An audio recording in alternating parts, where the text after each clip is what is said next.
बिस्मिल्लाहिर्रहमानिर्रहीम।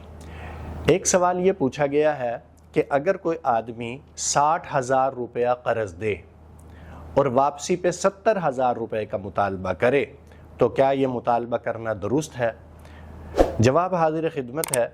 इसका जवाब ये तो वाज़ेह सा सवाल है, वाज़ेह सा जवाब है कि ऐसा करना सूद है, क्योंकि कोई भी मुतय्यन रकम इजाफे के साथ लेना, आपने उधार दिया, उसके ऊपर कोई रकम आप मुतालबा करें और मज़ीद रकम उसके ऊपर मांगें, कुल्लु कर्ज़िन जर्रा नफ़अन फ़हुवा रिबा, यानी जिस कर्ज़ के ऊपर भी आप फ़ायदा उठाएंगे, मतलब ये है कि आपने 60,000 दिया, अब आप फ़ायदा उठा के 70,000 रुपये वापस लेना चाहते हैं, ऊपर 10,000 रुपया मज़ीद लेना चाहते हैं, ये फ़ायदा उठाना चाहते हैं, तो ये सूद है।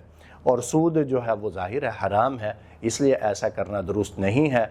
जिसने 60,000 दिया उसके ज़िम्मे है कि वो 60,000 ही वापस ले। अगर वो 70,000 का मुतालबा करेगा तो उसके लिए जायज़ नहीं है।